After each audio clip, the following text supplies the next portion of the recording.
yung Pink Sister sa akin. Grabe talaga yun. Simula pa nung naghiwalay kami ni Moon nun. Kasi nga si Tita Jeline nagsabi sa akin, punta ka dyan, magsulat ka. Jeline, ko Jean. Magsulat ka, maglagay ka lang ng any amount sa sobre. So, naniwala ako. Ano yung unang nagkatotoo na hiniling mo? Ang dami na kasi talaga eh. Pati yung bahay. Oo, sa love life ko dati. Sabi ko sana bumalik siya dito para may closure kami. Bumalik. Oo, tapos yung bahay ko, nung nabenta ko yung una, sabi ko, suntok sa buwan na makakabili ulit ako. Pero sana po, makabili po ako ulit. Nag-Pink Sisters ako, tapos manawag. Nakabili ako ulit. Yung Pajero ko, sabi ko, sana po mabenta ko na para makabili ako ng bago. 1 week, nabenta ko yun. Nagkaroon ako ng buyer. Yung gaano ka ka-religious? Christian po kasi. Christian. Pero kasi yung Pink Sisters, Katoliko, di ba? Oo nga. Catholic yun eh. Pero Christian ka, kasi pero... simula nung ang daming natutupad, nalito tuloy ako. Alam mo yung naging Christian ka? Wow. Tapos, nagdadasal ka sa... Nagdadasal ako dun sa Catholic, ano? ano ka kayo? Ang daming natutupad. Kay Virgin Mary yun eh, di ba? Pink Sisters, ang daming natutupad. Naman ako ngayon. Ang rupo. So hindi ko yung tipong nagsisimba every Sunday, hindi ka naman. Every Sunday, pero Pink Sisters.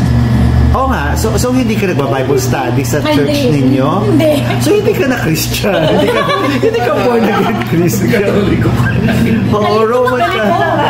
Oo. So yun nga, regularly, nagsisimba ka. Pero kasi, pag nagsisimba ako sa Pink Sisters, hindi ako nagagano.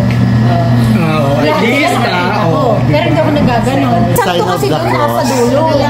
So hindi ako tumitingin sa santo. Nandun ako sa mga madre.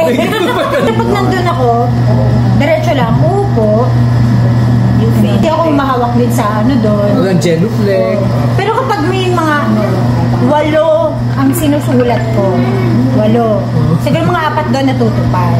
Kaya sabi ko, magkakatuloy ko na ba ako? Baka lahat matupad. Sabi ko, Lord, pag ako malag-katolik, itong 8 na ito, ibigay mo. Since nalito ako, sabi ko na lang, basta Lord, nakasayo ko. Basta diretso na lang ako sa'yo. Kahit na, eto na, may sa-sign upan ka, di ba? Religion. Shit. Ayo. Pwede po bang dalawa? Ang dami talagang natutupad kasi sobrang natutuwa ako. Hiniling ko din doon yung Batang Quiapo.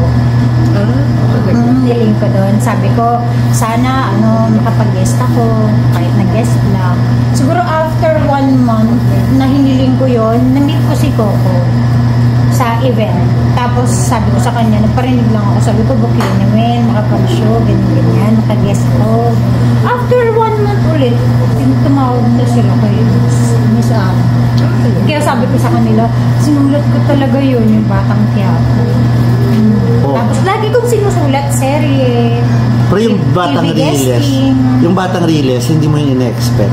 Hindi. Pero kasi lagi ko sinusulat yung magka-teleserye. Lagi ko sinasabi saan magka-teleserye ako o kaya mga TV guestings. Ayan, tapos itong Batang Riles, ang dami ko naging guestings. Nag-guest ako sa Pepito Manaloto, All Out Sunday, mga talk show, Unang Hirit. Sinulat ko din talaga yan. Sabi ko sana more guestings. Kaya nung nangyayari, sabi ko, ang dami-dami niyang sabi ko, in fairness, Pink Sisters, ang lakas-lakas ko sa iyo. Nagpupunta ako dun, hindi po hiling. Oo, hindi po hiling. Hindi, minsan may habol na hiling sa dulo lang.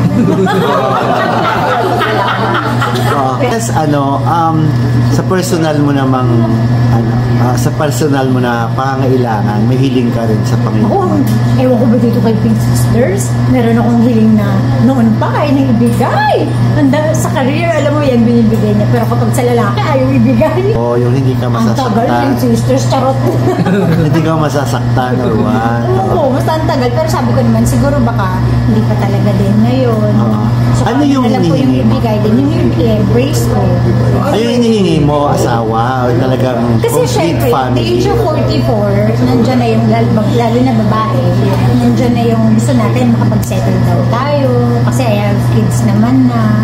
Ang dami mga artistang biglang kinakasal, tapos masaya sila. Nakakaingit, kaya yun, dinadasal ko sana magkaroon na ng kasi gusto ko